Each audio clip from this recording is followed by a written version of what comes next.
Many thanks for keeping us company, and if you just tuned in, this is Y254 News Highlights. Our discussion Monday tonight, we talk about disaster management, and a reminder with me in studio is Private Socrates. He will help us to understand more about what does it call for to be safe and what should you do in case of a terror like it happened last week on Tuesday.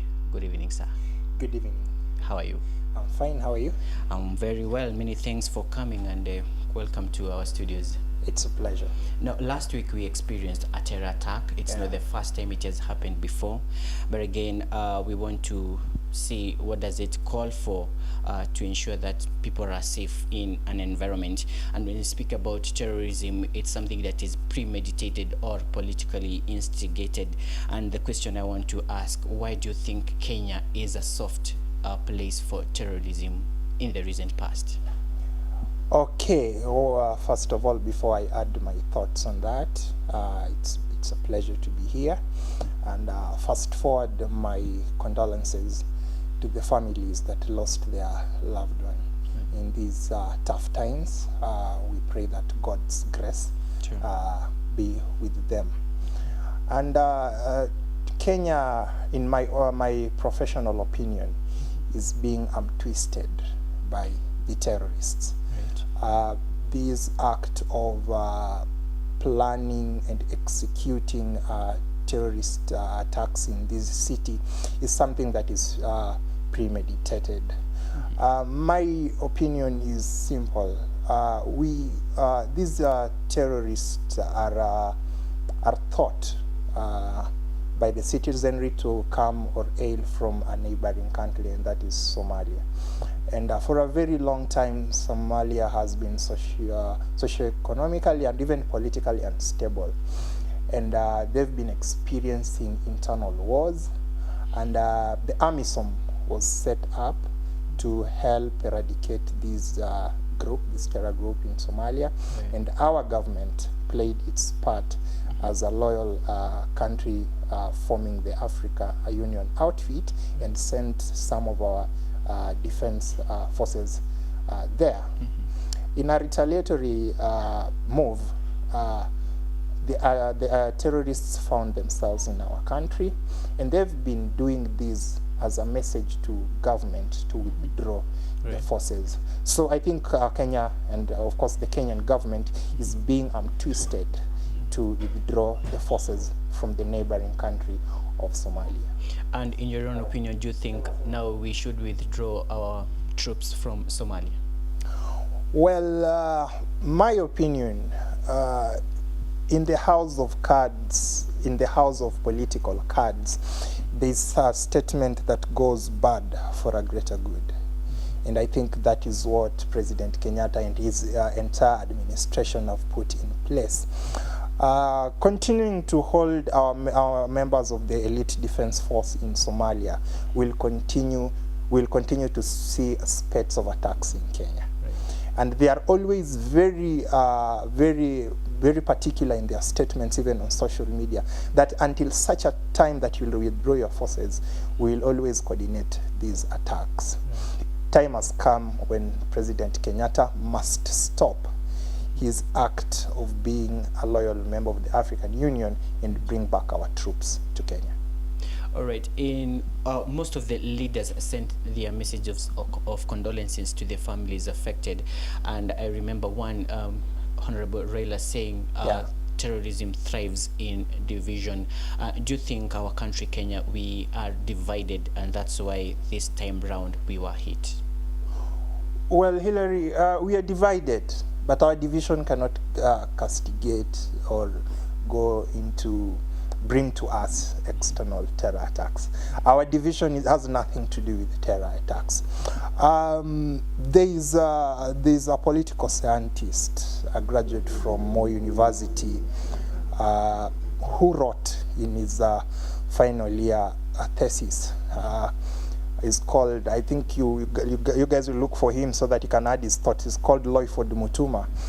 He said the Kenyan terrorist case is something to do with ethno-religious fundamentalism, whereby the terrorists have guided our thoughts into thinking that this thing is something to do with the religious intolerance. No. This is purely political grievances, Right. whereby politicians have directed our thoughts into us believing that our forces are strong and they can help bring peace in other nations, Right. which is not the case. If at all our forces would not go to meddle in that other country and they were here, even if we would be divided ethnically or tribally, based on tribal lines, we could not be seeing this terror attack. And you remember, is it 1 hour and 20 minutes after the DUSIT D2 spat, they claimed responsibility. Yeah. And the underlying factor was that withdraw, or else we continue. Yes. Yeah. Now, let's now move to the interest of our topic tonight. Yeah. How do you compare? How we compared this situation compared to the other time of Westgate? How was the response? Well, my own professional opinion, again, it's nostalgic. Would you say so? Whereas we are celebrating milestones in terms of response. No, not response, in terms of executing the final assault on the terrorists themselves. We are still nostalgic on the timelines taken to finally condone them, seclude them, and do away with them. You remember when social media went abuzz with the blasts being heard from the Riverside Drive. There was assumption from both domestic and foreign media that it was a normal robbery. That's how it begins. Right. But now when the gunshots go beyond 15 minutes, it's automatically declared as a terror attack. And then when you're keen, Hillary, this time around the armed civilians were more responsive than the elite forces. Though it took a shorter time compared to Westgate, but the final roundup of the terrorists and even the declaring the 21 dead, it's still something that disturbs us as a people. Right. So whereas we are celebrating the milestones of response, we're still nostalgic about the future. But again, on the question of civilians coming to help with their guns, do you think that was in order? Well, for the first time we saw carelessness in civilians brandishing their guns, especially civilians who are not members of the forces, but are either public intellectuals or politicians, or they have a name in the scene. We saw them brandishing very, very powerful guns, though not being part of the active operation. I think that was careless, and the Ministry of Interior should draft policies that guide civilians on their usage of their firearms. Yeah. You just spoke of Kenyans sharing on social media, and I remember in Westgate attack, very many pictures were shared on social media, many things were said. But this time around, do you think Kenyan citizens behaved in a right manner? Okay, I also want to, in response to that, I still want to draw a clause from Loyford Mutuma's dissertation, which highlights very comprehensively on social media sensationalism and how it directs people's thoughts. You remember just during the active operation, there was Kenyans on Twitter were asking for the deportation of New York's New York Times East African lead editor, because she was overseeing the posting of very sensitive photos. I think that whereas we celebrate our media in their responsiveness and in coverage, there should be policies that guide what they post. Right. Because the things that they post, the pictures of the dead, those guys have families, children, and them learning about the death of their loved ones on social media, we can imagine.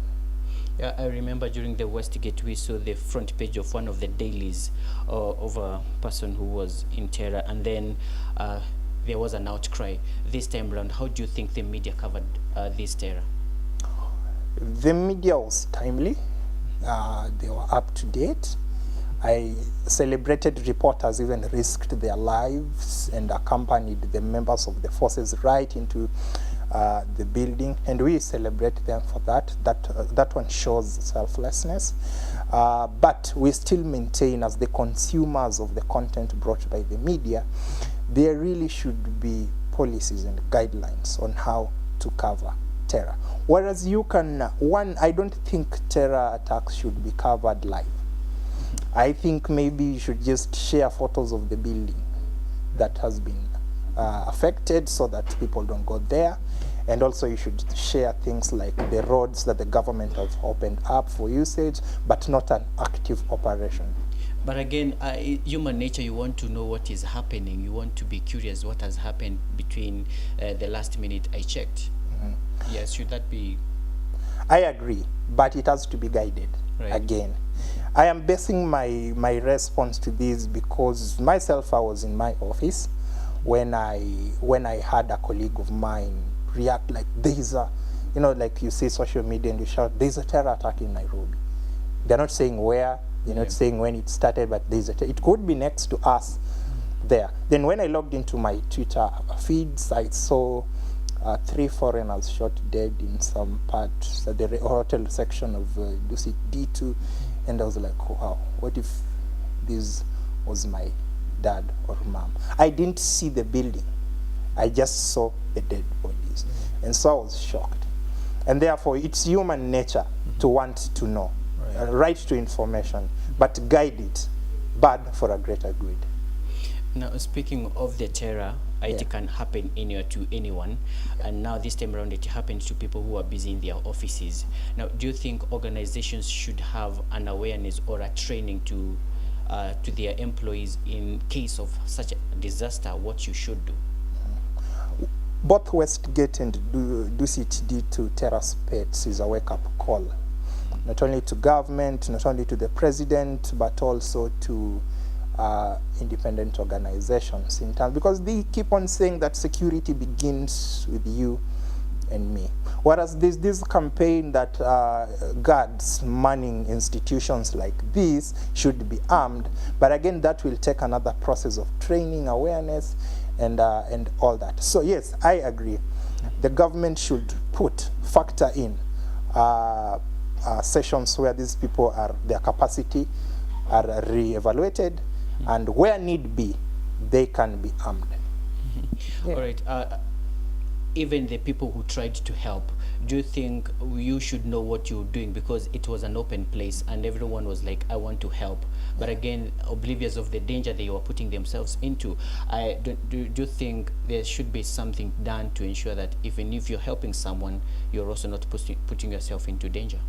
Yeah, it goes back to policy, whereby I think only accredited institutions like Kenya Red Cross, licensed civilian gun owners, and people trained in disaster mitigation, and they have their valid licenses and documentation, should be allowed in an active counter-terror activity.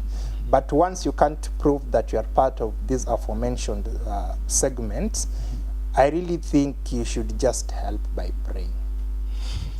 Very true. Now let's speak about the security forces. Do you think our intelligence is in a good position to counterattack? From what I saw, our intelligence is good. The training is candid, and they are up to the task. But that does not mean that more exposure should not be done to them, especially now. The fear, my fear right now. We don't know if there's another coordinated attack somewhere in this city or somewhere in Mombasa or Kisumu. We are living in the hope that that was the last one. And therefore, our team is good, but we need to recruit more people into the elite forces, into the normal administration police, so that we have sufficiency in combating terrorism domestically. Still on matters security, we saw the police being brought together to reduce the callings or the levels at which you should communicate, because something might happen, say Kenya Police speaking to this level, then before it gets even to the armed forces, it's too late. Do you think that one has helped? It has. The centralization of command has helped, because for once we saw there was a central command unit whereby only a person was directing and coordinating the operation, the active operation. And like last time when we had members of the Recce squad finding it hard to coordinate, to synchronize with members of the General Service Unit, one Recce squad official was shot accidentally at the West Gate by a member of the military, and they had to withdraw because there was a decentralization of the command unit, and therefore it was a plus to the Defense Department. And next time, let there be a centralized way of doing or carrying out counter-terrorism. All right, as we finish, your final comments, and do you think, in as much as the government is trying to fund these intelligence groups and our security forces, what more do you think should be done to ensure we are totally safe? All right. One, the final end of terror in Kenya that is castigated or initiated by the Al-shabab will end by just a statement from the head of state. That very moment that he will use his powers as the commander-in-chief to withdraw our KDF soldiers from Somalia. Will not that be seen as a sign of weakness? It will be seen as a sign of weakness, but never again, I can assure you, never again will we see such coordinated, because we cannot lose our patriotic fellow Kenyans just because we want to help our neighbor. But see, Uganda, Djibouti, Nigeria, these are countries far from. Why are they hit? Or because of the AMISOM the same? Let's put it this way then, Hillary. Let President Kenyatta and his people from the defense section of the country hold their operations in Somalia with the KDF only if we have the capacity to handle retaliatory attacks from Al-Shabaab. If we are going to continue losing lives, now we maintain that they should be pulled out. All right, many thanks for coming and sharing your sentiments on what we need to know and maybe what should be done in the future. He has been my guest, Private Socrates. Many thanks for coming, and back home, many thanks for keeping us company. Now, coming up is Why Mashariki, and I see